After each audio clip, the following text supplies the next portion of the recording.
Hello, it's Wednesday, June 29th, and a big happy birthday goes out to my number one daughter, Amy. A super young lady she is. So today's thing is the Suburban water heater, which is right here in our pantry, is not working. It's not working on propane, that is. It still works on 120 volts. So the other day we had to use electric power to heat the water to take a shower, and we don't like doing that because we don't have that much electric power in the bus. We've just got the solar, and so we're working on fixing this. The very first thing I did to check what's going on here is I checked for the power source. So on the install on this water heater, we did not include a switch of any kind. If we ever want to turn off this water heater, we just unplug it. And the reason why I did that is a switch you can accidentally turn on or accidentally turn off. This seemed to be the easiest way to manage powering the water heater. What we used for our 12 volt connectors is 220 volt regular wall receptacles. And the reason for that is they're a very good connection. They can handle plenty of amperage. You can't accidentally plug this into the 120 volt outlet, and you can't accidentally plug a 120 volt plug into this outlet. So it does exactly what we need, and it works perfectly. They're good quality stuff. I got these at Lowe's, I'm pretty sure. I'm very happy with how these things work. Anywho, so I verified power and ground here. The positive is the plus-like looking terminal, and that's the negative. And I didn't know if we had a failure in the connection in this plug. So anyway, the very easiest thing to do was to check for power there. And I have power there. The next easiest thing to do was to pull the cover off, this cover off of the control circuit board. And so what this does, there's a power and a ground here on this, and gosh, there's a blue wire and a yellow wire. I forget all of them, but mainly all you have to do is provide power and ground to this, and this has logic in it. It waits for a moment and checks things out, and then it fires off the high voltage through this, which goes to the igniter. And the other two are to turn on the gas valve in the water heater. That's what they were.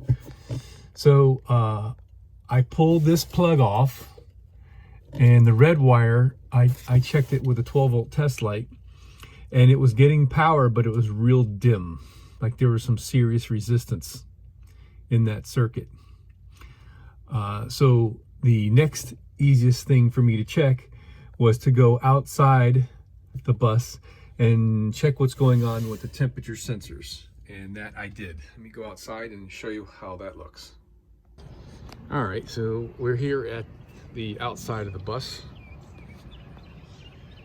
And this is our Suburban water heater. And I've already pulled off this little plastic cover. And these are the two thermostat units. They're dual purpose. They have a reset button, and I think these on the top are the actual thermostat, or maybe that's the high temperature cutout. I don't know which one is which, but that's basically what we've got here is a thermostat and a high temperature cutout, and they're electrically connected in series, and they just act like a switch. If you connect these two wires together electrically, it sends the 12 volts to the circuit board inside. That's all there is to it. So with my test light connected to ground on the alligator clip, I had 12 volt power here and no power here, or just minimal power, not enough to light my test light. So without power coming through here and to that red wire, the water heater wouldn't come on. So I took my test light point and a screwdriver and touched this pin to that pin electrically, shorting those two out. It made the circuit, and then the water heater fired right up. So I have to replace this unit right here by taking out that screw. So that's the next thing I'm going to do, is pull these electrical wires off, get a 3/8 nut driver and pull this little guy out of there, and see if I can read the part number on it and do a little internet search and buy that puppy. Alrighty, so I got the switch out, and a word to the wise, don't drop the nut down in that little cavity down in there and lose it forever. So now I need to buy one of these and a 1032 nut to hold it in place. But there's nothing to this at all. This is just a little like rubber pad, which is probably, if I had to guess, that's just the front surface of the water tank itself. And these things just rest up on there and read the temperature of it. Well, Amazon delivers. I think it's going to be a good day. It looks like it's the exact same part. I went and marked this one old, like me, so I won't forget. All right, let's get this thing in there. Well, it doesn't get any easier than that. Just one little nut right there. Put the wires back on. Now before I put the cover, I'm gonna go inside the bus, put the power on, and see that it works. Okay. So, here we are in the pantry. You move a couple things out of the way here. So that light down there ought to come on for a moment when I plug this in. I never did get around to permanently installing this light. That's just a truck marker light right there. Let's see where the plug is. There it is.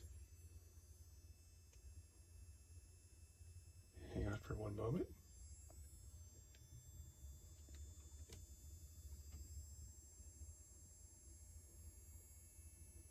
And there it is. The water heater is on. Fabuloso. All right, let me unplug this and we'll go ahead and button it up. We're all done with this repair.